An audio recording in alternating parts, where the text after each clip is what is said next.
Hello बच्चों। तो आज हमारा टारगेट है, आज की लेक्चर के अंदर हमारा टारगेट रहेगा एक केमिकल इक्विलिब्रियम का पार्ट 3।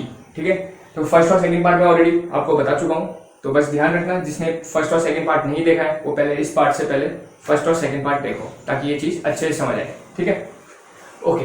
तो स्टार्ट करते हैं अपना क्वेश्चन नंबर 21। क्वेश्चन 21 क्या है? फॉर द केमिकल इक्विलिब्रियम आपके पास रिएक्शन गिवन है CaCO3 solid to give CaO solid plus CO2 gas. ठीक है, can be determine from which of the determine from which graph. तो कौन सा ग्राफ इसके लिए एकदम सही है ये आपसे पूछा गया है। तो सबसे पहली बात तो देखो हमें किस किस को कंसिडर करना है। तो गैसेस में इसको कंसिडर करेंगे, सॉलिड और सॉलिड वाले को कंसिडर नहीं करेंगे, इनकी कॉन्सेंट्रेशन को 1 मान लिया जाता है। ठीक है, एक बार बार हम बात कर रहे हैं। तो इसके लिए जब Kp लिखोगे तो Kp क्या आएगा आपका? तो आपका डायरेक्टली CO2 आएगा, बात समझ लो, प्रेशर ऑफ CO2 और इसका कोफिशिएंट 1 है तो पावर क्या रहेगी? वही रहेगी, और ये तो आएंगे। तो this is the Kp for this reaction. ठीक है, इस रिएक्शन का Kp होगा। अब सवाल ये है कि भाई ग्राफ कौन सा सही है। तो ग्राफ कौन सा सही होने के लिए हमें ग्राफ दे रखा है 1/T लॉग की टर्म्स में, T लॉग की टर्म्स में। तो यहाँ पर हम एक इक्वेशन यूज करते हैं, इसको हम बोलते हैं went of equation. Went of equation क्या है ये इक्वेशन? तो आप लोगों ने सुनी होगी, K is equals to A e की power minus delta HR upon RT reactant या रिएक्शन। HR का मतलब क्या है? रिएक्शन। ठीक है, रिएक्टेंट नहीं, सॉरी, रिएक्शन RT। ठीक है, इस इक्वेशन को हम बोलते हैं वेंट ऑफ इक्वेशन।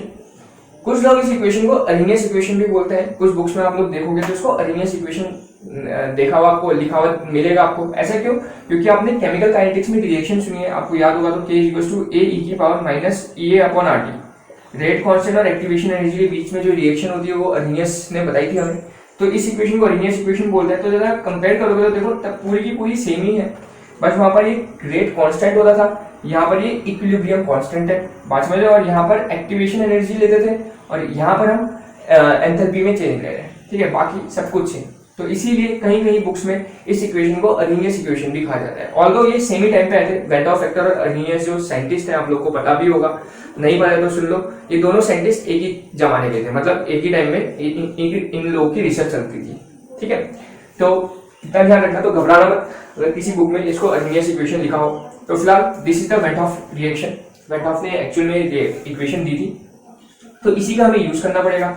तो इसमें क्या करेंगे, दोनों तरफ नेचुरल लॉग लोगे तो नेचुरल लॉग लोगे तो log ln k equals to क्या हो जाएगा? ये ln a और यहाँ क्या हो जाएगा? माइनस, समझते हो ना, ये आपका नीचे आ जाएगा minus delta HR upon RT। ठीक है, इसको अगर लॉग बेस 10 में करना है, क्योंकि हमें पता है लॉग बेस 10 में करना हम ज्यादा प्रीफर करते हैं रिएक्शंस को, तो इसको लॉग ले लिया, नेचुरल लॉग को लॉग में कन्वर्ट करने के लिए इससे मल्टीप्लाई करते हैं, 2.303 से मल्टीप्लाई करते हैं। तो ये हमारा ओवरऑल वैल्यू आ जाएगी लॉग बेस 10 के अंदर। क्लियर है? ठीक है, तो इस इक्वेशन का यूज करेंगे। तो फिर से देखो ग्राफ है, ग्राफ प्लॉट करना है। तो मैंने पहले भी बात करी है, ग्राफ जब भी हमें प्लॉट करना होता है केमिस्ट्री के अंदर तो मोस्ट ऑफ द टाइम या फिर सबसे पहले हमें स्ट्रेट लाइन की ग्राफ को चेक करना पड़ता है, स्ट्रेट लाइन की कंडीशन को चेक करना पड़ता है। ठीक है, मैथ्स फिजिक्स के अंदर बहुत सारे बाकी पैरामीटर्स हैं, बाकी सारे ग्राफ्स हैं जिनको हम चेक करते हैं, पर केमिस्ट्री के अंदर ज्यादा कोई ग्राफ्स की जरूरत नहीं पड़ती। और जहां भी पड़ती है हम सबसे पहला चेक करते हैं स्ट्रेट लाइन का इक्वेशन, और मोस्ट ऑफ द टाइम हमारे स्ट्रेट लाइन की इक्वेशन से ग्राफ बन जाता है। ठीक है, जैसे चेक करते हैं तो स्ट्रेट लाइन की इक्वेशन आप लोग जानते हो क्या होती है? y is equal to mx plus c होती है। ये y एक्सिस में, x एक्सिस में, this is intercept and this is slope, है ना। तो इसको इसके साथ कंपेयर करने में क्या आएगा? जरा देखो, log k तो log k ही रहेगा, mx तो mx ये पूरा बन जाएगा आपका, मतलब ये क्या रहेगा? Minus delta HR upon 2.303 RT, और इस इंटरसेप्ट क्या होगा? log a। ठीक है, तो हमने इस इक्वेशन को थोड़ा इसके साथ कंपैरिजन करके इसको रीअरेंज कर दिया। तो ये मेरी इक्वेशन आ गई जिसका यूज करके मैं ग्राफ प्लॉट कर दूंगा। तो अब देखो इसका यूज कैसे किया जाता है।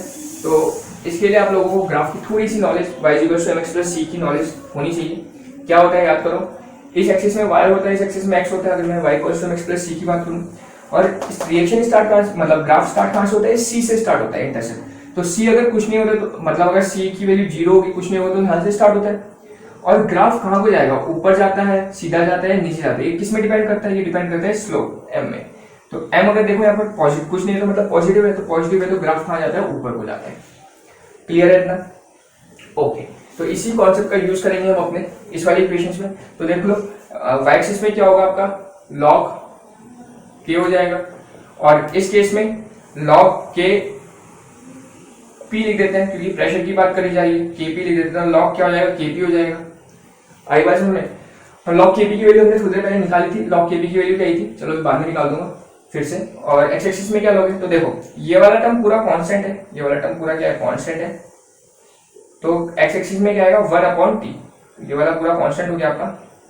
देखो तो क्या बचेगा 1/t बचेगा, तो x एक्सिस में आ गया आपका 1/t। ग्राफ कहां से स्टार्ट हो रहा है, log a से, तो कोई ना कोई डेफिनेटली वैल्यू होगी, कोई ना कोई कुछ ना कुछ तो वैल्यू होगी, log a वैल्यू है तो कुछ ना कुछ होगी। तो सपोज यहाँ इस पॉइंट से स्टार्ट हो रहा है, हमने मान लिया कि जो ये वाला पॉइंट है ये है log a, ठीक है। अब देखो ग्राफ कहां को आएगा, तो देखो यहाँ स्लोप दिख रहा है आपको नेगेटिव, तो इस नेगेटिव का मतलब इस पॉइंट से स्लोप ग्राफ कहां को आएगा, नीचे को आएगा, तो ये आपका ग्राफ हो जाएगा, ये आपका नीचे को आएगा, ठीक है। तो इस टाइप का ग्राफ हमें दिख रहा है, तो यस, तो दो टाइप के दो दिख रहे हैं हमें, ठीक है। तो ध्यान से देखो यहाँ पर log t है बेस में, मतलब x एक्सिस में, पर यहाँ पर हमें हमारा क्या है 1/t, और 1/t वाला यही दिख रहा है, ठीक है।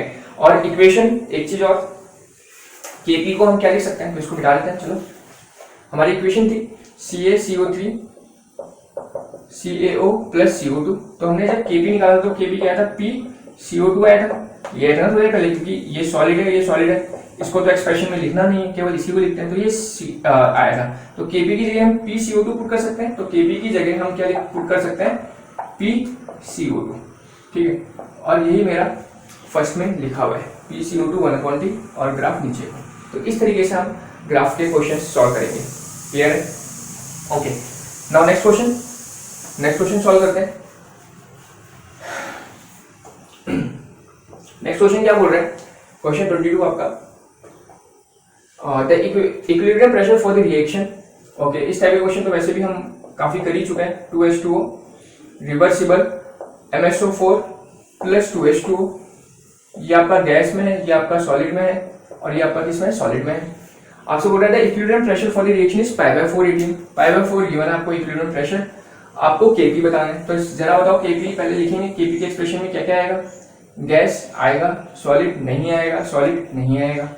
आई बात समझो, सबसे पहले सेलेक्ट करो कि क्या आएगा और कैसे आएगा। प्रेशर ऑफ H2O है और इसका कोफिशिएंट क्या है 2, तो पावर में चला जाएगा 2, तो kp कितना आएगा, इसकी वैल्यू आपको गिवन है, ये तो गिवन है। इक्विलिब्रियम प्रेशर क्या होगा, तो इक्विलिब्रियम प्रेशर क्या गिवन आपको π/4, एक ही है तो इसी का π/4 लगा दोगे, तो π/4 का स्क्वायर इट इज π²/16, π²/16, यस, तो आपका बी ऑप्शन हो जाएगा, क्लियर है, ओके।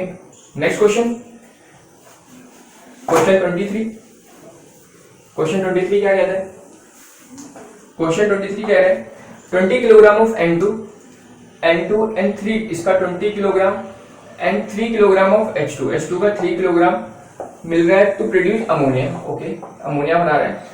अमाउंट ऑफ अमोनिया, आपको अमोनिया का अमाउंट बताना है, ठीक है। तो देखो साफ सीधी सी बात है, दिख रही है हमें, दो कंडीशन गिवन है, दो का यूज करके एक निकालना है। और हमेशा कहीं पर भी इस टाइप की कहानी होती है, हमें क्या यूज करते हैं, लिमिटिंग रिएजेंट।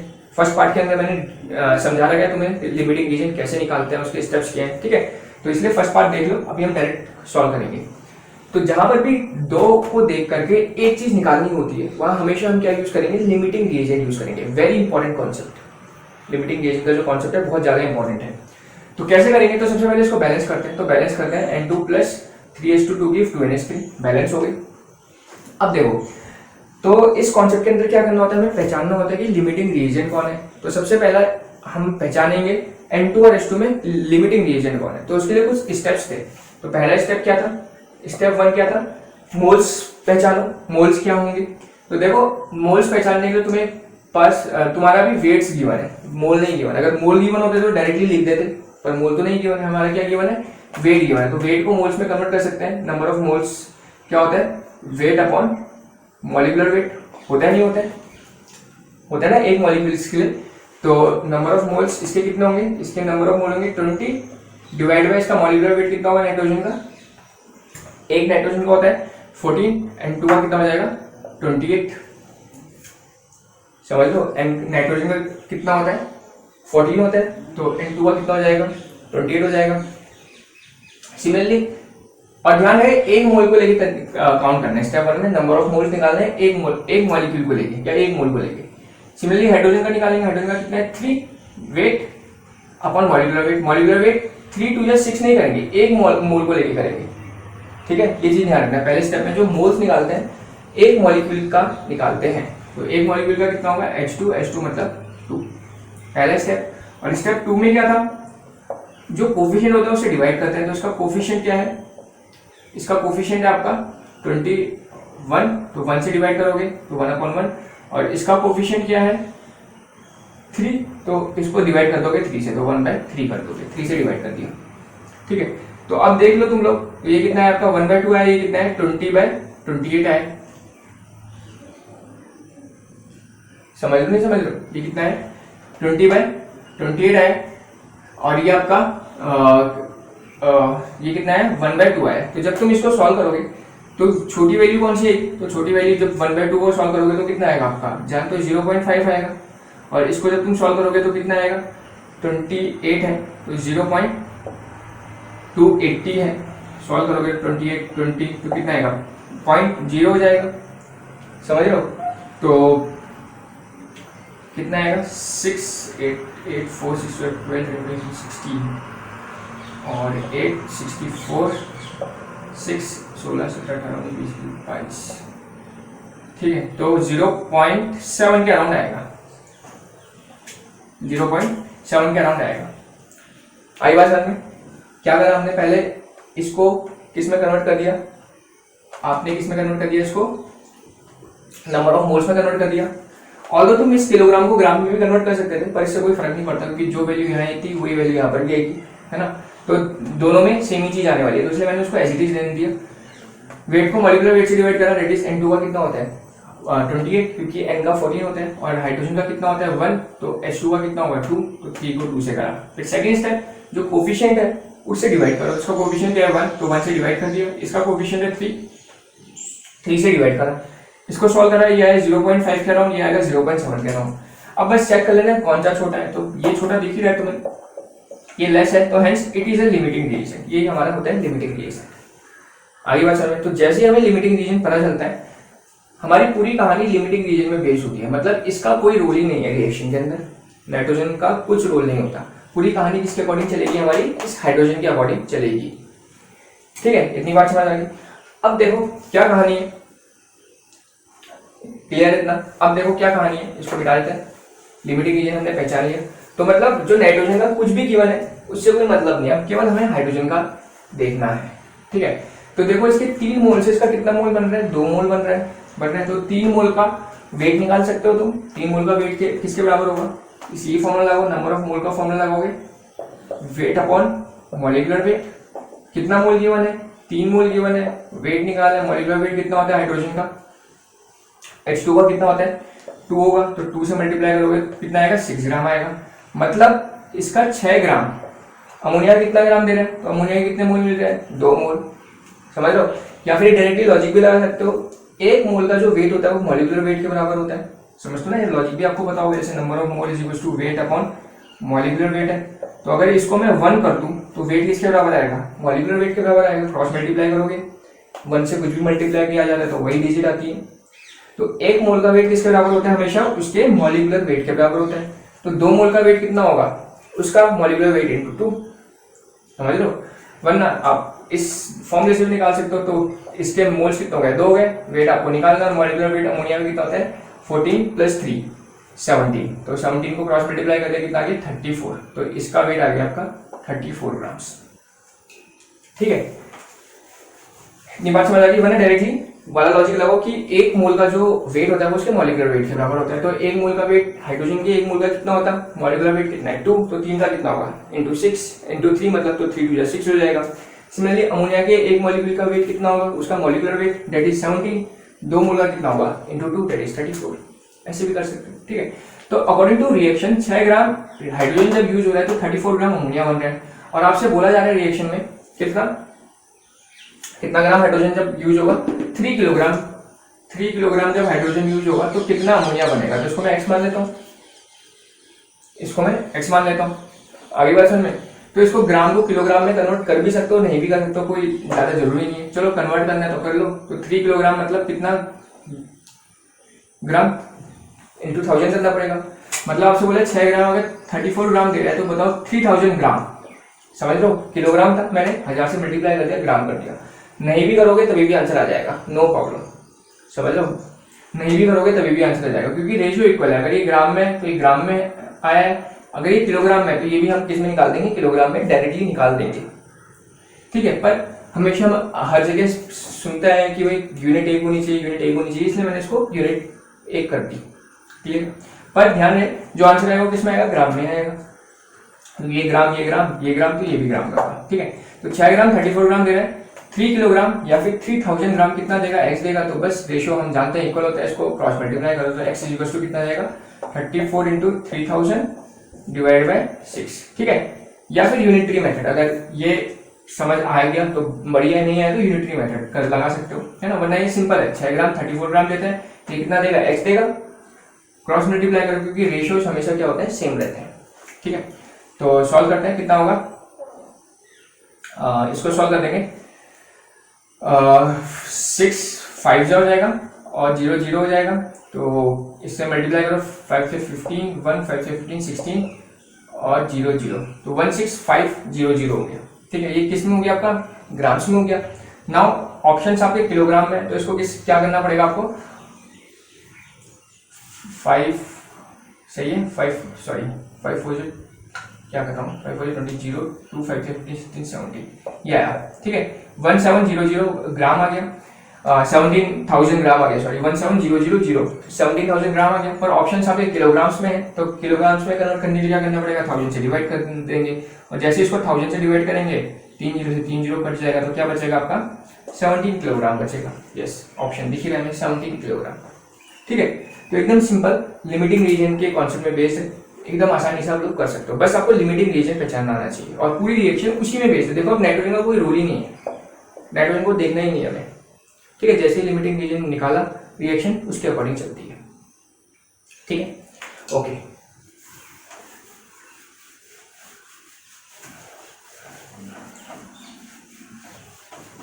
तो नेक्स्ट क्वेश्चन है हमारा,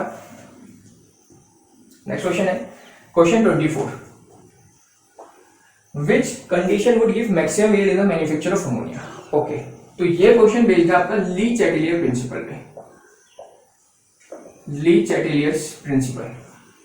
ठीक है, सबसे पहला सवाल है कि ली चैटिलियर प्रिंसिपल होता क्या है। ठीक, काफी इंपॉर्टेंट प्रिंसिपल है, इनफैक्ट इक्विलिब्रियम का most important principle is Le Chatelier principle. क्यों, क्योंकि इक्विलिब्रियम की जो हम स्टडी करते हैं वो इसीलिए करते हैं। देखो इक्विलिब्रियम में प्रॉब्लम क्या है, a plus B reversible c plus D, ये हम जानते हैं रिवर्सिबल रिएक्शन होती है, इसी टाइप की रिएक्शन की स्टडी हम इक्विलिब्रियम में करते हैं। अब इस रिएक्शन की प्रॉब्लम यह है कि a प्लस बी से c प्लस डी भी मिल रहा है, और c प्लस डी जैसे मिल रहा है वो वापस क्या बना दे रहा है, a प्लस बी भी बना रहा है। ठीक है, और हमारा टारगेट क्या है, हमारा टारगेट है कि हम केवल c प्लस डी बनाए, c और d बनाना तो टारगेट है ना। a प्लस a और b तो तुम्हारे पास है, तो a b दोबारा मिल रहा है तो कोई मतलब नहीं है उस चीज का, बात समझ रहे हो। a और b तो तुम्हारे पास ऑलरेडी है, तब तो तुम्हें c और d चाहिए। पर प्रॉब्लम ये आ रही है बिकॉज रिवर्सिबल रिएक्शन है कि c और d से वापस क्या मिल जा रहा है, a और b मिल जा रहा है। ये हमारा मेन प्रॉब्लम है। इसी प्रॉब्लम को सॉल्व करने के लिए हम ये चैप्टर पढ़ते हैं, दैट इज इक्विलिब्रियम। क्लियर है, तो अभी तक हमने ये नहीं देखा कि वापस c मिल रहा है, हम क्या करें कि हमें वापस ना मिले, मतलब हमें a b नहीं चाहिए, a b ऑलरेडी हमारे पास है, हमें क्या चाहिए, केवल c d चाहिए। क्लियर है, तो इसी के लिए ये ली चैटिलियर प्रिंसिपल यूज होता है कि क्या ऐसा कुछ करें कि हमें a और b नहीं मिले, केवल क्या मिलता रहे, c और d मिलता रहे। तो इसीलिए काफी इंपॉर्टेंट प्रिंसिपल है, क्योंकि यही एक रिवर्सिबल रिएक्शंस के अंदर प्रोडक्ट्स देता है। ठीक है, ओके, क्या कहा था इसने पहले समझते हैं। इन्होंने ली चैटिलियर प्रिंसिपल, जो ली चैटिलियर साइंटिस्ट थे, इन्होंने क्या कहा था, इन्होंने कहा था कि कोई भी सिस्टम अगर इक्विलिब्रियम में होगा, if the system is in equilibrium, ठीक है, सिस्टम इक्विलिब्रियम में है, तो हमें क्या करना पड़ेगा, उसमें कुछ चेंजेस करने पड़ेगा। ठीक है, एंड इफ वी चेंज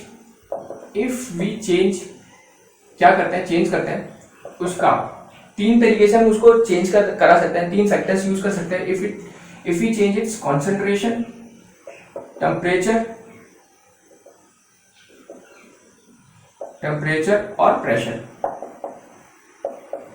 बात समझ आ गई? सिस्टम इक्विलिब्रियम में, भाई सिस्टम अगर इक्विलिब्रियम में है तो अभी तो कुछ भी नहीं हो रहा है, ए प्लस बी से सी प्लस डी मिल रहा है और वापस सी प्लस डी से ए प्लस बी मिल जा रहा है, मतलब कुछ नहीं हो रहा है। तो इसको हमें प्रोडक्ट बनाने के लिए, मतलब अभी इक्विलिब्रियम में है पर हमें क्या चाहिए, सी प्लस डी चाहिए, तो कुछ ना कुछ चेंजेस करने पड़ेंगे ताकि सी और डी मिले।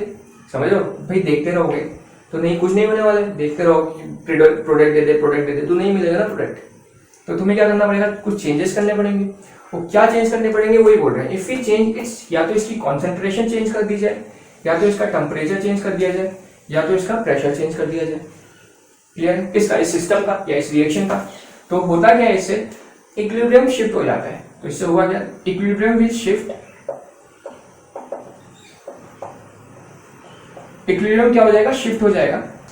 अब वो आगे भी जा सकता है, पीछे भी जा सकता है। Equilibrium will shift in that direction, उस डायरेक्शन में शिफ्ट होगा, in that direction where effect of change is minimum और जीरो, मिनिमम और जीरो। ठीक है, ये है आपका ली चैटलियर प्रिंसिपल। कि सिस्टम अगर इक्विलिब्रियम में था, फिर से बनाते हैं, सिस्टम अगर किसमें था, इक्विलिब्रियम में था, ठीक है, तो हमें प्रोडक्ट नहीं मिल रहा था, मतलब मिल रहा था पर जितना मुझे चाहिए उतना नहीं मिल रहा था। मुझे सी प्लस डी से वापस क्या मिल रहा है, ए प्लस बी मिल रहा है, पर मुझे चाहिए केवल सी प्लस डी है। मुझे क्या करना पड़ेगा, इसमें कुछ चेंज करना पड़ेगा। If the system is in equilibrium and we change, अब क्या करेंगे, चेंज करेंगे क्या, इसकी या तो कॉन्सेंट्रेशन चेंज करेंगे, या तो टेम्परेचर चेंज करेंगे, या तो प्रेशर चेंज करेंगे। ठीक है, होगा कैसे, equilibrium will shift in that direction. Equilibrium कहीं भी जा सकता है, it can go to forward और it can go to backward. ठीक है, ये भी ध्यान रखना, ऐसा नहीं कि हमेशा फॉरवर्ड ही जाएगा, बैकवर्ड भी जा सकता है। पर मेरे लिए कंडीशन कौन सी फेवरेबल है, क्या चाहिए मुझे, तो डेफिनेटली फॉरवर्ड वाला चाहिए ना, बैकवर्ड वाला तो नहीं चाहिए, और पता है मुझे, तो मुझे ऐसा चूज करना है जो केवल फॉरवर्ड जाए। ठीक है, पर ध्यान रखना है, equilibrium will shift in that direction, किसी डायरेक्शन में जा सकता है, वो फॉरवर्ड भी जा सकता है, बैकवर्ड भी जा सकता है, where the effect of change is minimum और जीरो, उस डायरेक्शन में जाएगा जहां से उसका जो चेंजेस के इफेक्ट हो रहा है वो उसके लिए क्या हो जाए, जीरो हो जाए। ठीक है, जो इसके कारण, चेंज के कारण जो इफेक्ट आया है उस इक्विलिब्रियम में, वो उसका क्या हो, जीरो, नलीफाई हो, या फिर मिनिमम हो, उस डायरेक्शन में वो अपने आप को शिफ्ट करेगा, या तो आगे करेगा या तो पीछे करेगा। आगे बात समझ में? ओके, तो ये तो रूल प्रिंसिपल ध्यान रखना है, काफी इंपॉर्टेंट है। अब देखते हैं इसके इफेक्ट्स। ठीक है, उसके बाद हम क्वेश्चंस करेंगे। आई थिंक उसके बाद सारे के सारे क्वेश्चन जो 25 क्वेश्चन है, या फिर आगे जो क्वेश्चन देखेंगे वो भी इस ली चैटलियर प्रिंसिपल के बेस में बेस रहेंगे। ठीक है, तो ध्यान रखना अब इस प्रिंसिपल का। सबसे पहले देखते हैं इफेक्ट ऑन कॉन्सेंट्रेशन। तीन मैंने देखे, कॉन्सेंट्रेशन, टेम्परेचर, प्रेशर, तीनों के लिए देख लेते हैं। सपोज हमारे पास रिएक्शन थी A plus B reversible C plus D, तो जरा मुझे बताओ कॉन्सेंट्रेशन में क्या इफेक्ट होता है। कॉन्सेंट्रेशन जितनी ज्यादा बढ़ाओगे जिस साइड, वो उस तरफ रिएक्शन शिफ्ट होती है जहां वो कंज्यूम होगा।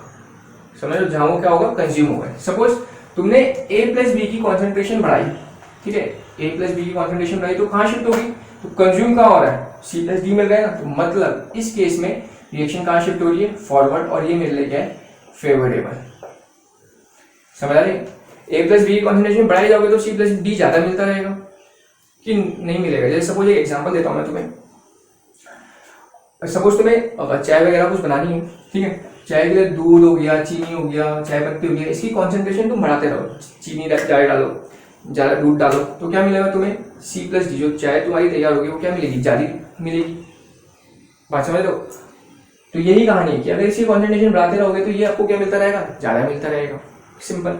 और बाय द वे इसकी कॉन्सेंट्रेशन घटाओगे, दूध कम डाला, चीनी कम डाली, पानी कम डाला, तो क्या होगा, सी डी जो चाय थी तुम्हारी वो क्या बनेगी, कम बनेगी, कम बनेगी ना। मतलब अगर इसकी कॉन्सेंट्रेशन घटाओगे तो होता क्या है, रिएक्शन बैकवर्ड शिफ्ट हो जाती है। रिएक्शन कहाँ शिफ्ट हो जाती है, बैकवर्ड शिफ्ट हो जाती है, और ये मेरे लिए क्या होती है, अनफेवरेबल कंडीशन होती है। मुझे कंडीशन फेवरेबल वाली चाहिए। ठीक है, तो क्या कंडीशन हो गई, रिएक्टेंट की कॉन्सेंट्रेशन क्या करनी पड़ेगी, मुझे बढ़ानी पड़ेगी। और सिमिलरली प्रोडक्ट के टर्म्स में भी बता सकते हैं, प्रोडक्ट के टर्म्स में क्या होगी, तो जरा बताओ, अगर इसकी कॉन्सेंट्रेशन बढ़ाओगे तो सी प्लस डी की कॉन्सेंट्रेशन बढ़ा दी तो रिवर्सिबल रिएक्शन, अगर सिमिलर जैसे यहाँ बढ़ाई थी तो रिएक्शन यहाँ शिफ्ट हुई, तो अगर यहाँ बढ़ाओगे तो रिएक्शन वहां शिफ्ट हो जाएगी, रिएक्शन कहाँ शिफ्ट हो जाएगी, बैकवर्ड शिफ्ट हो जाएगी, और ये मेरे लिए क्या हो जाएगी, फिर से अनफेवरेबल हो जाएगी। और अगर इसकी कॉन्सेंट्रेशन घटाओगे तो घटाओगे तो कहाँ शिफ्ट हो जाएगी, फॉरवर्ड शिफ्ट हो जाएगी और ये मेरे लिए फेवरेबल हो जाएगी। क्लियर? तो मुझे फेवरेबल कंडीशन चुननी है, फेवरेबल कंडीशन चुननी है। तो on the basis of concentration favourable condition क्या हो जाएगी मेरी, फेवरेबल कंडीशन हो जाएगी, डायरेक्ट लेता हूँ। फेवरेबल कंडीशंस जो मुझे चाहिए क्या होगी, रिएक्टेंट की कॉन्सेंट्रेशन, रिएक्टेंट की कॉन्सेंट्रेशन क्या करनी पड़ेगी, मुझे इंक्रीज करनी पड़ेगी, या फिर प्रोडक्ट की कॉन्सेंट्रेशन क्या करनी पड़ेगी, यस डिक्रीज, प्रोडक्ट की कॉन्सेंट्रेशन क्या करनी पड़ेगी, डिक्रीज। तो ये मेरे लिए फेवरेबल कंडीशन है। मतलब फेवरेबल का मतलब समझ लो कि रिएक्शन फॉरवर्ड जा रही है और मुझे प्रोडक्ट मिल रहा है। क्लियर? रिएक्शन फॉरवर्ड जा रही है और मुझे प्रोडक्ट मिल रहा है, this is the favourable condition. और नॉन फेवरेबल कंडीशन या अनफेवरेबल कंडीशन क्या होगी, रिएक्टेंट की डिक्रीज करो और प्रोडक्ट की इंक्रीज करो, इसकी just reverse. Clear? Okay. Second is effect on off temperature, temperature का इफेक्ट। तो टेम्परेचर के लिए दो टाइप की रिएक्शन हमारे पास होती है, एंडोथर्मिक रिएक्शन और एक exothermic reaction. Suppose A plus B से C बन रहा है, एक और रिएक्शन है A प्लस बी से सपोज C बन रहा है, ठीक है। इस केस में अगर डेल्टा H पॉजिटिव है और इस केस में डेल्टा H नेगेटिव है, तो देखो पॉजिटिव का मतलब कौन सी रिएक्शन होती है मेरी, एंडोथर्मिक रिएक्शन होती है, और नेगेटिव का मतलब क्या होती है मेरी, एक्सोथर्मिक रिएक्शन होती है, सबको पता है। तो दो केस ले लिया मैंने कि इसमें एंडोथर्मिक रिएक्शन है और ये कौन सी रिएक्शन है, एक्सोथर्मिक रिएक्शन। तो बस डेल्टा एच देख के पहचानो। एंडोथर्मिक रिएक्शन ऐसी रिएक्शन होती है जिसमें क्या देनी पड़ती है, हमें हीट देनी पड़ती है, ये तो होती है एंडोथर्मिक, हीट देना पड़ता है। और एक्सोथर्मिक में क्या होता है, हीट रिलीज होती है, समझ रहे हो। तो अगर एंडोथर्मिक रिएक्शन होगी तो टेम्परेचर क्या करना पड़ेगा उसका, ये रिएक्शन होती कब है, जब हीट देते हैं, और टेम्परेचर क्या कर रहे हैं, हम दे रहे हैं, मतलब टेम्परेचर बढ़ा रहे हैं। तो टेम्परेचर बढ़ाएंगे तो हमारे लिए एंडोथर्मिक रिएक्शन क्या होगी, फेवरेबल होगी हाई टेम्परेचर में। और जरा देखो इसमें हीट टेम्परेचर निकल रहा है, टेम्परेचर निकल रहा है मतलब हीट निकलनी है, पर अगर तुम टेम्परेचर दोगे तो क्या होगा, अनफेवरेबल हो जाएगा। तो मतलब टेम्परेचर क्या करना पड़ेगा, तुम्हें निकालना पड़ेगा। आगे बात समझ में। या फिर इन शॉर्ट तुम कह सकते हो कि जो एंडोथर्मिक रिएक्शंस होती हैं, ठीक है, एंडोथर्मिक रिएक्शंस होती हैं, एंडोथर्मिक रिएक्शन होती है किसमें, डेल्टा एच तो पहली बात पॉजिटिव होना चाहिए।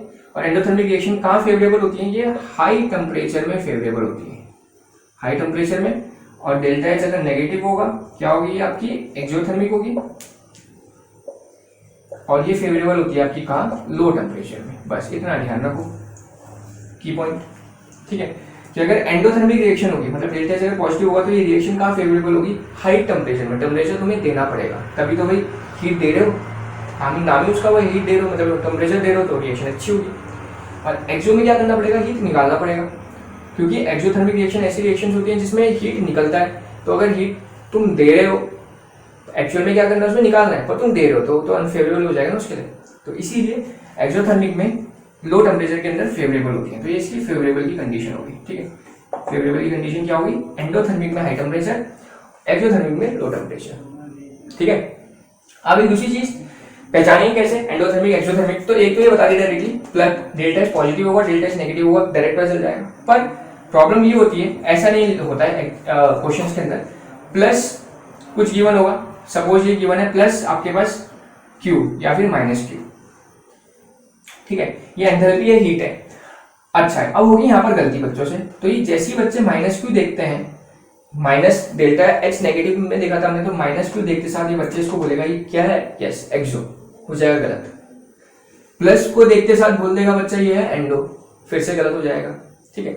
प्लस क्यू का मतलब क्या है, तो देखो ये रिएक्शन है और रिएक्शन में प्रोडक्ट की तरफ प्लस क्यू है, मतलब प्रोडक्ट की तरफ क्या निकली है, हीट निकली है। और हीट कौन सी रिएक्शन में निकलती है, यस एक्सोथर्मिक में। तो ये आपकी एंडो नहीं है, ये एक्सो है, ठीक है, इस चीज का ध्यान रखना। माइनस क्यू है, माइनस क्यू को हटा दो, माइनस क्यू को थोड़े इस तरफ ले आओ, तो इधर आके प्लस क्यू बन जाएगा, नहीं बन जाएगा, माइनस क्यू था, मैं इसको इधर ले गया प्लस क्यू। अब देखो रिएक्टेंट की साइड हम हीट दे रहे हैं, तो इसका मतलब ये कौन सी रिएक्शन है, एंडोथर्मिक रिएक्शन है, क्लियर है। तो माइनस क्यू प्लस क्यू का थोड़ा ध्यान रखो, अगर यहाँ माइनस क्यू है तो इसको इधर लेके जाओ, पहले प्लस क्यू देखो। अब देखो अगर रिएक्टेंट की साइड में प्लस क्यू है मतलब वो एंडोथर्मिक है, और अगर प्रोडक्ट की साइड में प्लस क्यू है तो मतलब वो एक्सोथर्मिक है। और इसका उल्टा तुम अपने आप बना सकते हो कि माइनस क्यू मतलब अगर यहाँ पर माइनस क्यू होगा तो वो एंडो होगा, और यहाँ पर अगर माइनस क्यू होगा तो वो क्या होगा, एक्सो होगा, ठीक है। बस एक लॉजिक समझो कि क्यू को देखो, अगर कहते हैं -Q है तो उसको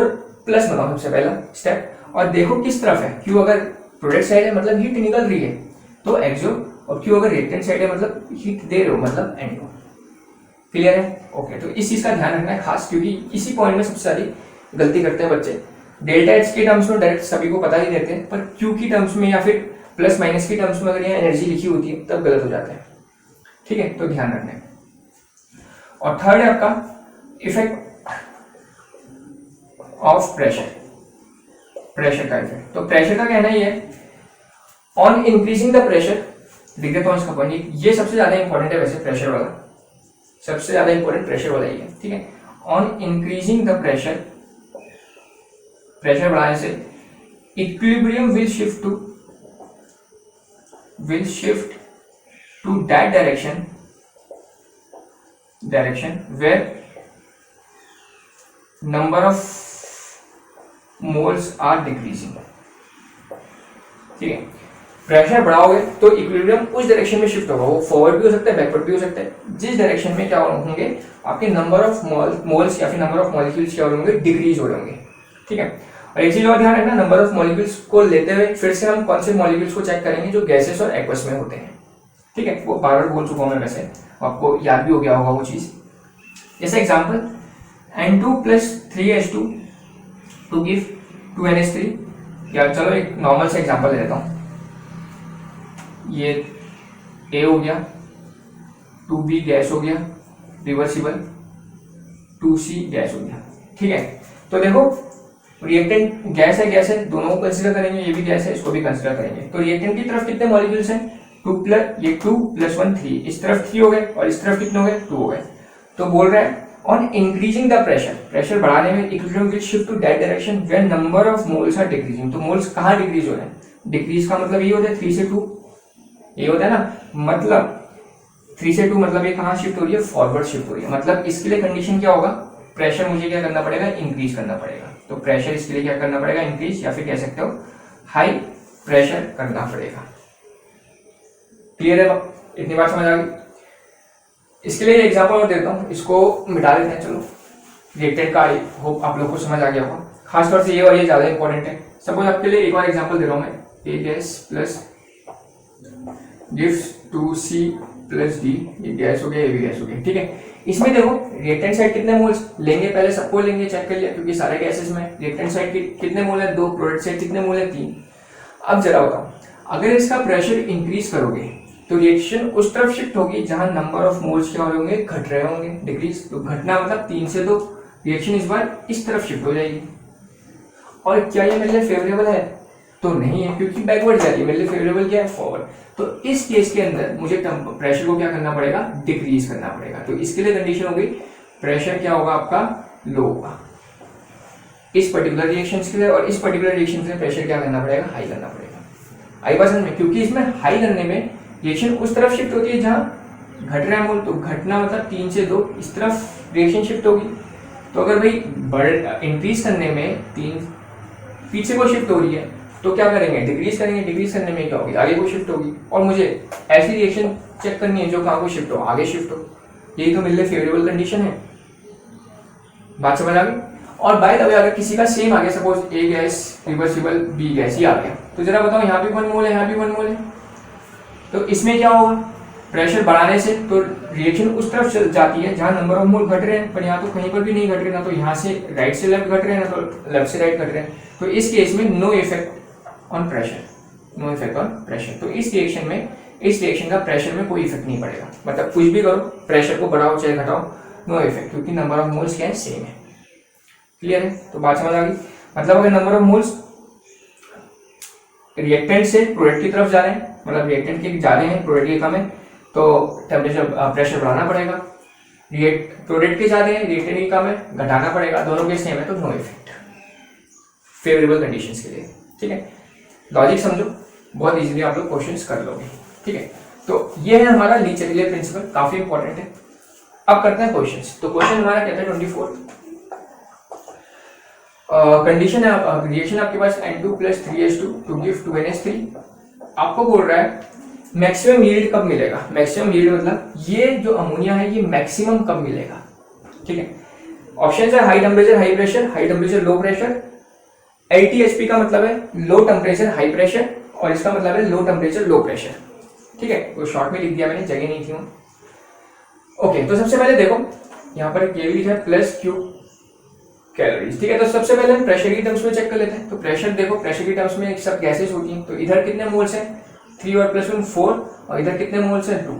तो टेम्परेचर बढ़ाओ, सॉरी प्रेशर बढ़ाओ, तो प्रेशर बढ़ाने में रिएक्शन उस तरफ शिफ्ट होती है जहां नंबर ऑफ मोल्स घट रहे हैं। तो घटना मतलब 4 से 2 जाना, मतलब प्रेशर को इंक्रीज करने में, प्रेशर इंक्रीज करने में रिएक्शन ऐसे शिफ्ट हो रही है। यही तो मेरे लिए फेवरेबल कंडीशन थी, फॉरवर्ड हो रही है ना, मैक्सिमम यील्ड मिलेगा। तो प्रेशर को क्या करना पड़ेगा, हाई रखना पड़ेगा, तो हाई प्रेशर वाला ऑप्शन होगा। अच्छा, टेम्परेचर भी पूछा जा रहा है, टेम्परेचर भी देखना पड़ेगा।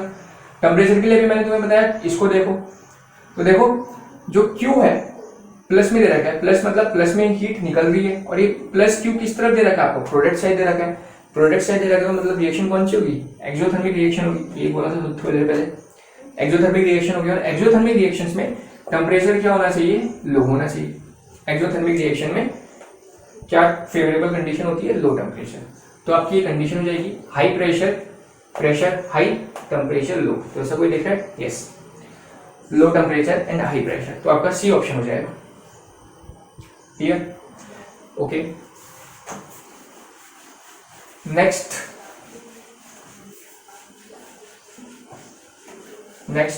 विच of the following reaction proceed at low temperature. ठीक है, आपसे बोल रहा है कौन सी reaction low temperature sorry low pressure में चलेगी। तो पहला चेक करो, N2 प्लस 3H2, ये तो वैसे अभी किया ही था हमने। यहाँ 4 है, यहाँ 2 है, तो इस डायरेक्शन में चलने के लिए क्या चाहिए होगा, इसको प्रेशर, हाई प्रेशर चाहिए होगा। HP लिख दे रहा हूं मैं, हाई प्रेशर। सेकेंड है H2 plus I2 reversible 2HI। यहाँ कितने मोल है, 2, सब गैस के हैं तो सबको लेंगे। यहाँ 2 हो गए, यहाँ कितने हो गए, 2 हो गए, तो इसमें तो दोनों तरफ सेम है, तो no effect of pressure, pressure का कोई इफेक्ट नहीं होगा। C हो गया आपका PCl5 PCl3 प्लस Cl2, कितने हैं यहाँ पर, 1 और 1 2 हो गए, और यहाँ कितना हो गया, 1 हो गया। तो जब प्रेशर बढ़ाओगे तो रिएक्शन कहाँ को शिफ्ट होगी, उस तरफ जहाँ नंबर ऑफ मोल्स घट रहे हैं, बैकवर्ड शिफ्ट होगी। यही क्वेश्चन में पूछा है कि कौन सी रिएक्शन लो प्रेशर को फेवर करेगी। तो भाई ये हाई प्रेशर को अगर पीछे को जा रही है तो डेफिनेटली इसको क्या करना पड़ेगा, लो प्रेशर देना पड़ेगा, तब तो आगे हो जाएगी। तो ये आपका आंसर हो जाएगा सी। आई बात में, क्योंकि ये हाई प्रेशर में सिंपल है, हमें चेक किसके लिए करना है, हमेशा हाई प्रेशर के लिए चेक करना है। तो ऐसे ही बनाओ, नंबर ऑफ मोल्स लिखो और हाई प्रेशर के लिए चेक करो। हाई प्रेशर में उस तरफ जाते हैं जहाँ नंबर ऑफ मोल्स घट रहे हैं, तो इस डायरेक्शन में जा रहे हैं, दिस इज अनफेवरेबल। ठीक है, फेवरेबल क्या है ये, तो अगर हाई प्रेशर में अनफेवरेबल है तो ये फेवरेबल किस कंडीशन में होगी, लो प्रेशर में तो होगी। तो इसीलिए लो प्रेशर के अंदर ये वाली रिएक्शन मेरी चलेगी। ठीक है, लास्ट वाली भी चेक कर सकते हो। लास्ट वाली क्या है, N2 plus O2 to give 2NO। तो देखो इसमें इधर भी 2 और इधर भी 2, तो ये भी नो इफेक्ट, इसी की तरह हो जाएगा, क्योंकि दोनों तरफ नंबर ऑफ मोल्स के आगे सेम आ गए। Clear, okay. तो ये काफी इंपॉर्टेंट क्वेश्चन है और ये प्रिंसिपल ही काफी ज्यादा इंपॉर्टेंट है, लीचेटलियर प्रिंसिपल। तो ध्यान रखना है, कॉन्सेंट्रेशन के बेसिस में क्या था, रिएक्टेंट की कॉन्सेंट्रेशन बढ़ाओ, फेवरेबल कंडीशन बोल रहा हूँ केवल मैं, रिएक्टेंट की कॉन्सेंट्रेशन बढ़ाओ या फिर प्रोडक्ट की कॉन्सेंट्रेशन घटाओ। टेम्परेचर के बेस में क्या था, एक्सो में लो टेम्परेचर, एंडो में हाई टेम्परेचर। और प्रेशर के बेसिस में क्या था, प्रेशर के बेसिस में वो था प्रेशर जब बढ़ाएंगे तो रिएक्शन उस तरफ जाती है जब नंबर ऑफ मोल्स घट रहे हैं। ठीक है, तो हर बार तुम नंबर ऑफ मोल्स घटते हुए प्रेशर बढ़ा के चेक करो। अगर वो फॉरवर्ड जा रही है तब तो फेवरेबल हो जाएगा, मतलब हाई प्रेशर कंडीशन हो जाएगी। अगर बैकवर्ड जा रही है तो उल्टा कर दो, मतलब कंडीशन क्या हो जाएगी आपकी, लो प्रेशर आपकी कंडीशन हो जाएगी, ताकि रिएक्शन फॉरवर्ड जाए। ठीक है, ओके। तो फिलहाल ये 5 क्वेश्चन हो गए। अब हम नेक्स्ट 5 क्वेश्चन के साथ मिलते हैं, ताकि इस लीचेटलियर प्रिंसिपल के प्रिंसिपल में हम और क्वेश्चंस करते हैं डिस्कस। ठीक है, ओके। तो ये आपके नेक्स्ट 5 क्वेश्चन आ गए बोर्ड में। ओके, तो क्वेश्चन नंबर 26, लीचेटलियर प्रिंसिपल हमने अभी देख ही लिया है। ठीक है, ध्यान रखना उस प्रिंसिपल का। तो क्वेश्चन 26 क्या कहते हैं, रिएक्शन दे रखी है आपको 2SO2 plus O2 reversible 2SO3 और डेल्टा एच दे रखा है आपको -45.2। ठीक है, which is favourable condition for the formation of SO3। SO3 बने इसके लिए फेवरेबल कंडीशन आपको बतानी है। तो देखो डेल्टा एच नेगेटिव है, तो सबसे पहली बात डेल्टा एच अगर नेगेटिव है मतलब फेवरेबल कंडीशन कौन सी रिएक्शन है, एक्सो। और एक्सो के लिए फेवरेबल क्या होता है, लो टेम्परेचर। ठीक है, लो टेम्परेचर ऑप्शन दिख रहा है, तो नहीं दिख रहा है, इंक्रीजिंग टेम्परेचर दिख रहा है। ओके, प्रेशर की टर्म्स में बताते हैं। प्रेशर क्या है, प्रेशर की टर्म्स में मोल्स ही है, मतलब 2+1। यहाँ कितने मोल्स दिख रहे हैं, 3 सब गैसेस में, और इधर कितना दिख रहा है, 2। तो on increasing the pressure equilibrium उस डायरेक्शन में शिफ्ट होता है जहां नंबर ऑफ मोल्स घट रहे होंगे। तो घटते कहाँ है, 3 से 2 की तरफ घट रहा है, तो मतलब इक्विलिब्रियम इसी डायरेक्शन में शिफ्ट हो रहा है आपका। और 3 से 2 मतलब ये this is the favourable condition, मतलब प्रेशर क्या करना पड़ेगा, तुम्हें हाई करना पड़ेगा, हाई प्रेशर। ठीक है, बढ़ाना मतलब इंक्रीज करने का मतलब क्या होता है, प्रेशर हाई करना। तो हाई करने से क्या होगा, फॉरवर्ड डायरेक्शन में इक्विलिब्रियम शिफ्ट होगा। और यही मेरे से पूछा है कि क्या कंडीशन है फॉर्मेशन ऑफ SO3 की फेवरेबल, तो यही कंडीशन है, प्रेशर को क्या करते हैं हम, बढ़ा दें, increase the pressure. Clear? Okay, next question, question 27। Question 27 कह रहा है the rate of the reaction which is not affected by pressure. Okay, किस में प्रेशर का कोई इफेक्ट नहीं है, तो प्रेशर का कोई इफेक्ट नहीं के लिए हमें क्या देखना है, रिएक्टेंट की साइड और प्रोडक्ट की साइड मोल्स क्या होनी चाहिए, सेम होनी चाहिए, है ना, तभी तो नो इफेक्ट था प्रेशर का।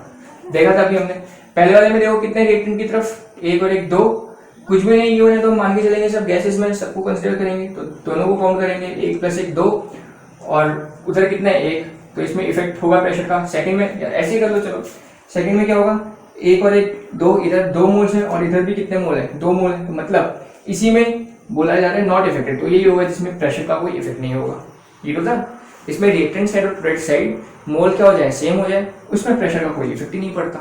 इसमें भी पड़ेगा, इसमें भी देखो 2+1 रिएक्टेंट साइड 3 मोल्स है और उधर कितने मोल्स है 2, तो उसमें भी प्रेशर का इफेक्ट पड़ेगा। ठीक है, तो आपका ऑप्शन हो जाएगा बी। नेक्स्ट 28 क्वेश्चन, सारे के सारे हमारे लीच एथिकल प्रिंसिपल बेस्ड है, तो जल्दी जल्दी क्वेश्चन हो जाएंगे। वो जो पीछे मैंने कॉन्सेप्ट सिखाया था वो थोड़ा ध्यान रखना आप लोगों ने। नेक्स्ट क्वेश्चन है, in the reaction A2 gas + 4B2 से क्या बन रहा है आपका 2AB4 तैयार हो रहा है। डेल्टा H <0 बोल दिया, <0 मतलब एक्सोथर्मिक, और एक्सोथर्मिक मतलब लो टेम्परेचर। सबसे पहली बात तो ये समझ आ गई, मतलब फेवरेबल के लिए फॉर्मेशन ऑफ AB4। ठीक है, तो ये कंडीशन होगी लो टेम्परेचर। और प्रेशर की टर्म्स में क्या होगी, तो प्रेशर की टर्म्स में देख लो, सब ये गैस में है, ये भी गैस में है, ये भी गैस में है, तो मतलब तीनों के नंबर ऑफ मोल्स को हमें कंसिडर करना है। रिएक्टेंट साइड कितने मोल्स हैं, 4+1 5, और प्रोडक्ट साइड कितना मोल है 2। तो बढ़ाने में रिएक्शन उस तरफ जाती है, नंबर ऑफ मोल्स घट रहे हमें दिख रहे हैं, फॉरवर्ड की तरफ डिक्रीज हो रहे हैं, तो यही मेरा बढ़ा रहा है, प्रेशर बढ़ा रहा है ना, तो यही मेरा फेवरेबल कंडीशन हो जाएगा, मतलब high pressure and low temperature. तो high pressure and low temperature दिख रहा है, ये पहला ऑप्शन ही हो जाएगा, low temperature and high pressure. Clear है? टेम्परेचर को देखो एक्सोथर्मिक है तो लो टेम्परेचर, और प्रेशर का ध्यान रखना है, प्रेशर देखना है, प्रेशर बढ़ाने में रिएक्शन उस तरफ शिफ्ट होती है जहां नंबर ऑफ मोल्स डिक्रीज हो रहे हैं। तो हमने प्रेशर बढ़ाया, सपोज इसका, हमेशा मैंने बोला प्रेशर बढ़ाते हुए चेक करो, हमने जैसे ही बढ़ाया तो रिएक्शन 5 से 2 यहाँ घट रहे, इस डायरेक्शन में घट रहे हैं नंबर ऑफ मोल्स, तो रिएक्शन यहाँ को शिफ्ट होगी ना। और यही तो मुझे चाहिए था कि बताने की AB4 कब मिलेगा, AB4 के लिए फेवरेबल कंडीशन क्या होगी, तो यही कंडीशन होगी कि प्रेशर इंक्रीज करो। प्रेशर इंक्रीज करो का मतलब क्या होता है, हाई प्रेशर, बढ़ाओ प्रेशर। ओके, नेक्स्ट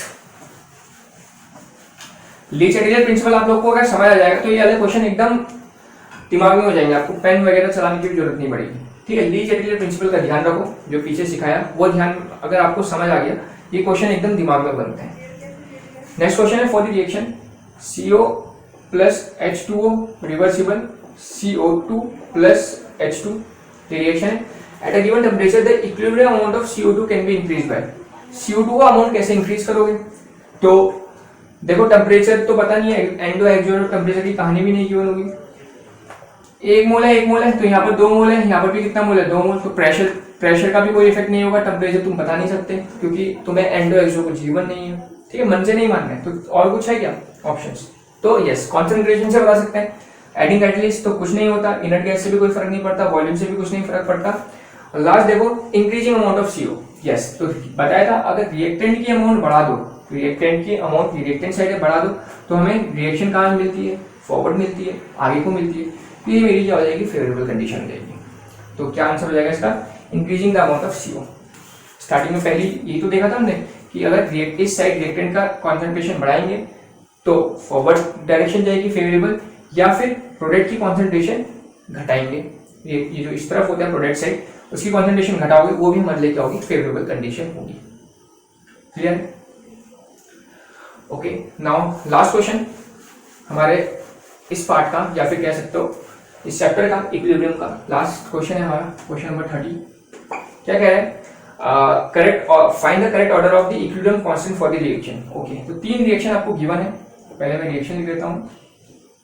इसका इक्विलिब्रियम कांस्टेंट K1 गिवन है, H2COH। दूसरी रिएक्शन है आपके पास CH3CH2CHO प्लस H2O। इसका गिवन आपको K2 CH3CH2CHOH हो गया। और थर्ड है आपके पास CH3COCH3 प्लस H2O। इसका इक्विलिब्रियम कांस्टेंट गिवन है आपके पास K3, ये आपका CH3COH ठीक है। तो 3 रिएक्शन क्वेश्चन के अंदर गिवन है, आपको बताना है इक्विलिब्रियम कांस्टेंट का ऑर्डर क्या होगा, K1, K2 और K3 का। ठीक है, तो हल्का सा इसमें कॉन्सेप्ट ऑर्गेनिक केमिस्ट्री का भी लगेगा। तो देखो आपके पास कंपाउंड्स कौन कौन से गिवन है, आपके पास कौन कौन से गिवन है। एक COHCl, मतलब ये आपका एल्डिहाइड है, this is your aldehyde and this is your ketone. ठीक है, एल्डिहाइड्स और कीटोन्स गिवन है। और तुम जानते हो एल्डिहाइड एंड कीटोन्स में ये कौन सी रिएक्शन चलती है, this is known as nucleophilic addition reaction. कौन सी रिएक्शन चलती है? न्यूक्लियोफिलिक एडिशन चलती है। और न्यूक्लियोफिलिक एडिशन में एक और चीज हमने सुनी होगी, आप लोगों ने सुनी होगी एल्डिहाइड वाले सेक्टर में, जितना ज्यादा प्लस आई इफेक्ट मतलब प्लस आई ग्रुप बढ़ता है उतनी रिएक्टिविटी क्या होती है, घटती है। बात समझ रहे हो? जितना ज्यादा प्लस आई ग्रुप क्या होगा, बढ़ेगा, उतनी रिएक्टिविटी क्या होगी, उसकी घटेगी।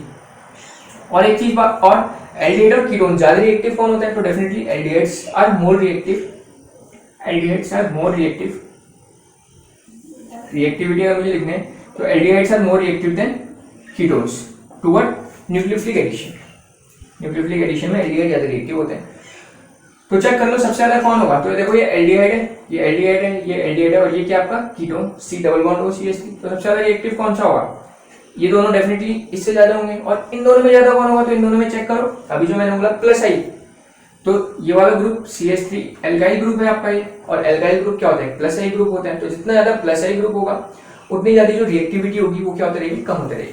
ठीक है, प्लस आई ग्रुप कम होना चाहिए, रिएक्टिविटी उतनी ज्यादा होगी। ठीक है, तो सबसे इसमें देखो प्लस आई ग्रुप ये वाला प्लस आई ग्रुप है, और इसमें प्लस आई ग्रुप तो है ही नहीं, केवल हाइड्रोजन ही है। बात समझ लो? तो डेफिनेटली इसकी रिएक्टिविटी क्या होगी, सबसे ज्यादा होगी। तो मतलब K1 सबसे जल्दी अचीव होगा, फिर K2 होगा, और फिर क्या होगा आपका लास्ट में K3 होगा, क्योंकि K3 तो आपका कीटोन हो गया। ठीक है, भले यहाँ पर एक तरफ CH3 एक तरफ CH3 दिख रहा है, ऑल्दो यहाँ पर भी CH3CH2 मतलब C2H5 है, पर दिस इज एल्डिहाइड, और एल्डिहाइड ज्यादा रिएक्टिव होते हैं कीटोन से टुवर्ड्स न्यूक्लियोफिलिक एडिशन रिएक्शन।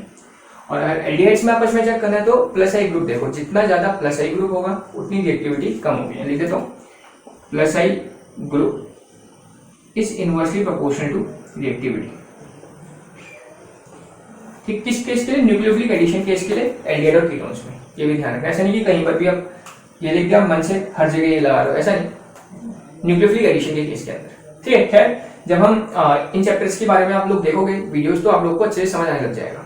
ठीक है, एल्डिहाइड कीटोन्स के जो चैप्टर्स हैं उसके ऊपर आप वीडियो जब देखोगे तो इस टाइप के क्वेश्चंस आपको वहां पर भी मिलेंगे, और अच्छे से आपको और अच्छे से एक्सप्लेन करा हुआ आपको मिल जाएगा। ठीक है, ठीक है, इतनी बात समझ आ गई। तो एल्डिहाइड कीटोन्स में न्यूक्लियोफिलिक एडिशन चलता है, और एल्डिहाइड की जो रिएक्टिविटी होती है कीटोन से ज्यादा होती है, और साथ ही साथ प्लस आई ग्रुप और रिएक्टिविटी आपस में इनवर्सली प्रोपोर्शनल होते हैं। मतलब जितना ज्यादा प्लस आई ग्रुप होगा उतना ज्यादा कम रिएक्टिव होगा वो। ठीक है, कम plus I group more reactive. ठीक है, तो ये हो गया आपके 30 क्वेश्चन आपके पूरे केमिकल इक्विलिब्रियम के। तो इतना प्रैक्टिस करो, और फिर हम मिलते हैं अपनी नए चैप्टर के साथ। तब तक के लिए थैंक यू।